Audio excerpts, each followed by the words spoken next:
A few days ago, I went through surgery and finally had some skin added to my neck. This is what that's looking like right now. You can definitely see that there's a lot of tension there. This is called a bolster, and it's there to protect the new skin that was added there. And we're trying to make sure it stays safe, away from moisture, away from injury. And for anyone, before you ask, I have been sleeping well, despite having this. The one major side effect that I am experiencing, however, is that this thing stinks. I hate how it smells. It's acting like a sponge. It's absorbing everything, the fluids that are healing me, the sweat, the blood, and it's nasty. I don't love it. But you know, after this, I'm gonna be able to move my neck up and down a lot better, which is fantastic, because I could, in the past, feel the tension that the prior scar was causing right here. It would be hard for me to look up, and also diagonally, it would also be difficult. Also right there, I moved my neck like that and it created a little bit of space, and it made the wind, the air kind of stink there. I hate it. I'm not going anywhere public until I have the appointment on Thursday to get this bolster removed. I think that's when we're going to remove it. I hope that's when we're going to remove it, because I'm getting tired of this. But as you can tell, it looks like I'm healing pretty well. It's not even red around there, which means no infection, which we definitely want. I'm going to definitely record when they're taking this off. We're going to see, boom, everything just opened up like that easily. And hopefully we are able to keep the new skin from contracting, and that new extension that I have on the neck lasts forever. That's what I hope for. We'll see. Please stay tuned. This is what the donor site looks like. It's where we harvested the skin for the neck. As you can imagine, it's a little bloody, but it is healing pretty well, and we're expecting normal skin after it heals. Also, before I go, I just want to quickly say thank you. Oh, it's too dark. Thank you for 40,000 subscribers on this channel. In case you didn't know, I also do live stream on Twitch, on YouTube, and on TikTok. So if you guys want to check it out, I always do community events. Feel free to join us. I originally planned to do a little montage here of me leaving and going to the hospital, but I nearly killed myself recording. Oh, recording while going downstairs. Don't do this, kids. Don't be. Oh, it almost happens again there. I almost ended my life. I'm acting like I didn't just have a blood vessel and muscle removed from my left leg and skin removed from my right leg. What am I thinking?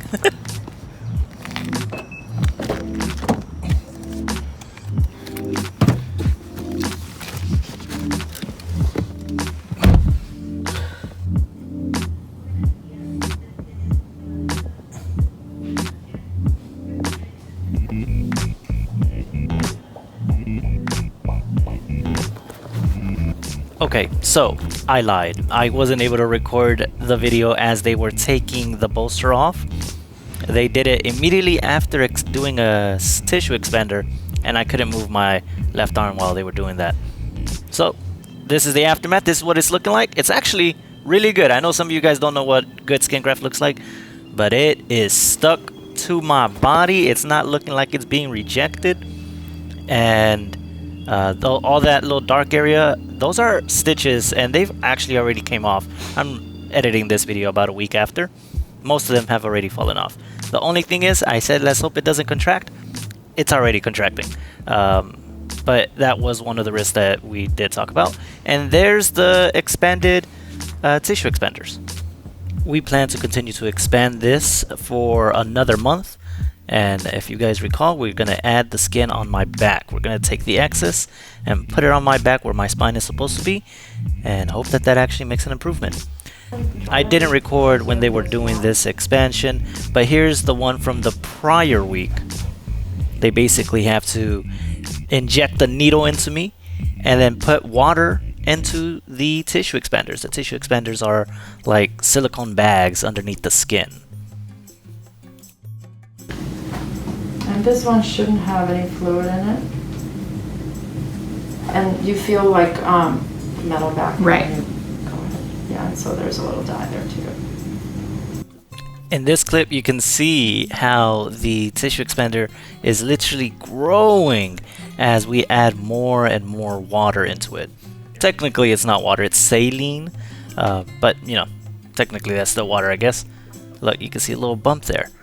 And this recent doctor's appointment, they actually grew it the most that they ever have. I think before this date it was maybe around 50 milliliters, and then this time around they literally grew it around 100 milliliters, and that's why the difference is now so much bigger. And this is what the leg looked like. I removed it at home the following day. I didn't want the doctors to do it because they would likely just rip it off, and I didn't want to go through that. And I put on my own bandaging, which I am actually editing the video right now, and it started peeling off a little bit. this is about a week later, and my own bandaging, the little thing that I just peeled off is the original thing that was right on top. Ooh, looking very nice. I need to cut that off. This part of the video is now a segment of wound care. What I end up having to do is basically cut off the part that has already peeled off. I'm gonna take off the bandage I have right now. I mainly have it there to protect it. Oh, actually, it's all peeled off. Okay, well, I was gonna try to use these scissors I stole, but it's already all peeled off. Look how it looks. It's nice and purpley. I need to now lubricate it, make sure it gets protected. Look over here. Right here, it's been freed up for the longest, so it's already starting to get some of the color back. We always expect this to basically convert back to normal skin. Back here, they took skin, and it looks normal. This was from last year. So this should be turning normal again. This was from a complication that I had last year. I didn't make any videos last year about the surgeries themselves, so you guys didn't get to see the amount of blood. It was a little excessive, if I'm being honest. All right, and now I'm just gonna protect it a bit. Normally, these are a lot more itchy, but the skin grafts I had prior, this one's not that deep because underneath we ended up putting synthetic skin, so we didn't have to go deeper with the grafting.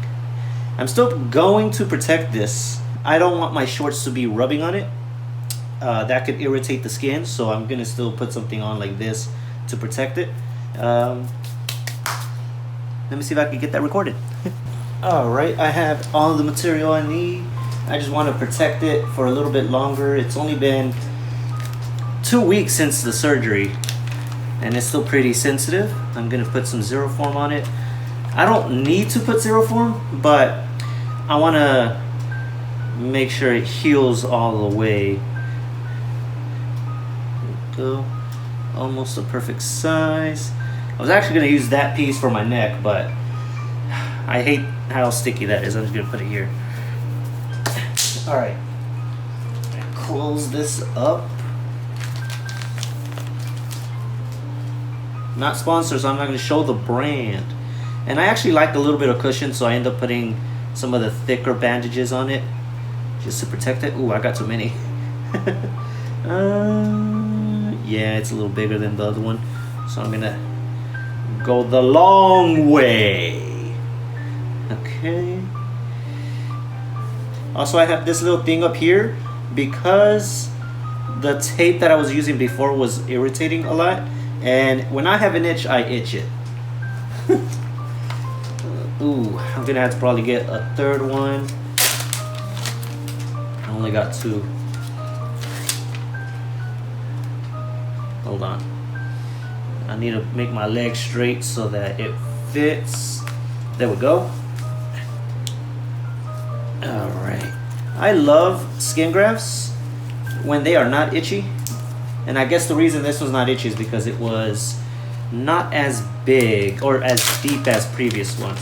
I think the previous ones that I've had, when I don't have synthetic skin and we have to go deeper, result in a lot more damage to the nerves, so they get itchy. There we go. I'm still gonna have to get one more. Maybe I don't even have to, honestly. It's a little bit. There we go. Look at that. Patched up. Next week, I don't think I'm going to be putting anything on it anymore. I just don't like how sensitive it still is, and the shorts are gonna really irritate it. I walked around just to go get the material, and I felt the irritation when the shorts dropped onto the area, so it makes sense. You know what? I'm not gonna get under the tape because I don't want to put tape on this and just irritate it more. I'll leave it as it is. Like a pro. 24 years of experience, let's go. Look at the 1 week difference. This is immediately after the bandage from the neck was removed that you saw earlier once I got home. And this following clip is right now. This is what the neck is looking like currently. It did contract a little bit, which was expected, but the mobility is still there, which we love to see. Oh, let me get that stitch off. Yeah, look. That's the little stitch and a little bit of material, I guess. As you can tell, it is a pretty long journey. We are making strides. We have one more surgery left to go, but it's not going to be for at least another month and a half. We're going to continue to expand this. It's going to be extremely uncomfortable. It's going to be even bigger than what it is now, probably up to 3 times this size. It might be to like right here, which is crazy, but it's for a good cause, so we could get some skin added to my back. And I know you guys remember what that back looks like from this video. Feel free to click it. I appreciate all of you guys for joining in on today's video, and I won't ask you to subscribe because YouTube has already told us they don't really care about subscribers anymore. Instead, I ask you to watch another video. YouTube seems to care about that a little bit more, that you just interact with more videos. Feel free to click this video right here that YouTube decided you might like as well. And I hope to create a few more videos in the next coming weeks. And as always, follow me on all the platforms: Instagram, TikTok, YouTube, Twitch. You have a great day. Thank you for coming by.